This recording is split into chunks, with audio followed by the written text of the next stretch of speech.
예, 안녕하세요. 저는 이대 서울병원 성형외과에서 림프 부종이랑 안면외상을 주로 치료하고 있는 강재훈 교수라고 합니다. 예, 림프 부종은 림프액이 정상적으로 순환하지 못해서 팔이나 다리에 부종이 생기는 질환입니다. 우리 몸에는 혈관과 별도로 림프관이라는 또 다른 순환계가 있는데요. 이 림프관이 막히거나 손상되면 림프액이 조직에 고여서 붓게 됩니다. 단순히 붓기만 하는 게 아니라 제대로 치료하지 않으면 피부가 두꺼워지고 딱딱해지면서 일상생활에 큰 불편을 초래할 수 있습니다. 림프 부종의 원인은 크게 두 가지로 나뉩니다. 선천적으로 림프관이 제대로 발달하지 않은 경우와 후천적으로 림프관이 손상된 경우입니다. 특히 우리나라에서는 유방암이나 자궁암 수술 후 림프절을 제거하거나 방사선 치료를 받은 후에 발생하는 경우가 많습니다. 주요 증상으로는 팔이나 다리가 붓고 무거운 느낌이 들며 피부가 팽팽해집니다. 초기에는 손가락으로 누르면 들어갔다가 천천히 올라오지만 진행되면 눌러도 들어가지 않고 피부가 두꺼워집니다. 또한 반지나 시계에 신발이 끼게 되고 피부에 주름이 깊게 패이는 것도 특징적인 증상입니다. 일반적인 부종은 심장이나 신장, 간 질환으로 인해 양쪽 팔다리가 대칭적으로 붓는 경우가 많고 누르면 쑥 들어갔다가 금방 올라옵니다. 또한 아침에는 나아졌다가 저녁에 심해지는 경향이 있죠. 반면 림프 부종은 주로 한쪽 팔이나 다리에만 생기고 아침에 일어나도 붓기가 빠지지 않습니다. 특히 발가락이나 손가락까지 소세지같이 붓는 것이 특징입니다. 시간이 지날수록 피부가 두꺼워지고 딱딱해지는 것도 일반 부종과의 큰 차이점입니다.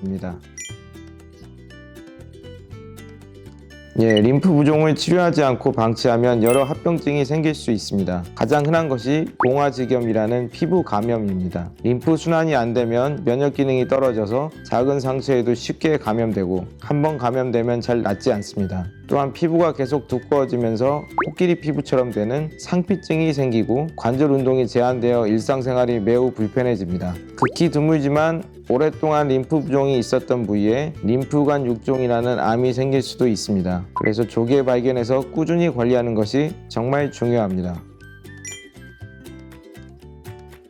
림프 부종 치료는 크게 보존적 치료와 수술적 치료로 나뉩니다. 먼저 보존적 치료의 표준은 CDT라고 불리는 복합 부종 감소 치료입니다. 주로 재활의학과에서 시행하는 이 치료는 4가지 요소로 구성됩니다. 림프배액 마사지로 막힌 림프액을 정상 림프관으로 우회시키고 압박 붕대나 압박 스타킹으로 부종을 줄이며 적절한 운동으로 림프 순환을 돕고 피부 관리로 감염을 예방합니다. 이는 모두 림프 부종 환자의 기본 치료이며 초기에는 이것만으로도 좋은 효과를 볼 수 있습니다. 하지만 보존적 치료로 충분하지 않거나 더 적극적인 치료가 필요한 경우 성형외과에서는 수술적 치료를 시행합니다. 최근에는 초미세 수술 기법으로 림프관 정맥 문합술이나 림프절 이식술을 시행하여 림프 순환을 복원시킬 수 있습니다.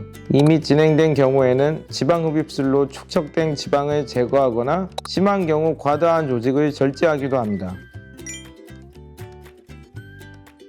림프 부종 예방과 관리를 위해서는 일상생활에서 세심한 주의가 필요합니다. 먼저 피부 손상을 피해야 합니다. 손톱을 깎을 때 너무 짧게 자르지 마시고 요리할 때는 장갑을 끼어 베이거나 화상을 예방하세요. 또 한 팔에 림프 부종이 있다면 그쪽 팔로 혈압을 재거나 체열, 주사를 맞지 마세요. 무거운 가방은 반대쪽으로 드시고 꽉 끼는 옷이나 장신구는 가급적 피하는 것이 좋습니다. 사우나나 뜨거운 목욕은 피하시는 것도 좋습니다. 적절한 체중 유지와 규칙적인 운동도 중요합니다. 한쪽 팔이나 다리만 붓는데 림프 부종일까요? 한쪽 팔이나 다리만 붓는 것은 림프 부종의 특징적인 증상 중 하나입니다. 하지만 정확한 진단을 위해서는 전문의 진찰이 필요합니다. 최근에는 ICG 림프 조영술로 실시간으로 림프 순환을 확인하거나 초음파로 다른 원인을 배제하기도 합니다. 필요한 경우 림프 신티그래피나 MRI 검사를 하기도 하고요. 환자분의 상태에 따라 적절한 검사를 선택하게 됩니다. 압박 스타킹은 하루 종일 착용해야 하나요? 압박 스타킹, 림프 부종 관리에는 정말 중요한 치료입니다. 원칙적으로는 아침에 일어나자마자 착용하시고 저녁에 잠들기 전에 벗는 것이 좋습니다. 하지만 처음부터 하루 종일 착용하기는 정말 힘드니까 처음엔 2-3시간씩 착용하면서 점차 시간을 늘려가세요. 피부에 문제가 생기거나 통증이 있다면 잠시 쉬었다가 다시 착용하시고요. 중요한 것은 조금씩이라도 꾸준히 착용하는 것입니다. 힘들어도 조금씩 참고 착용하시면 분명 효과를 보실 수 있습니다. 림프 마사지를 혼자서 해도 괜찮을까요? 림프 마사지는 일반 마사지와 달리 매우 부드럽고 특별한 기술이 필요합니다. 처음에는 반드시 전문 치료사에게 배우셔야 합니다. 잘못된 방법으로 하면 오히려 부종이 악화될 수 있거든요. 보통 여러 번 교육받으면서 기술을 익히게 되는데 충분히 배우신 후에는 집에서도 자가 마사지를 할 수 있습니다. 하루 20분에서 30분 정도 꾸준히 하시면 효과적입니다. 림프 부종은 완치가 어려운 만성질환이지만 꾸준한 관리로 충분히 일상생활이 가능합니다. 무엇보다 조기 발견과 치료가 중요하니 의심 증상이 있으면 주저하지 말고 전문의를 찾아오세요. 치료는 마라톤과 같습니다. 당장 효과가 없다고 포기하지 마시고 꾸준히 관리하시면 반드시 좋아집니다. 여러분의 건강하고 행복한 일상을 응원합니다.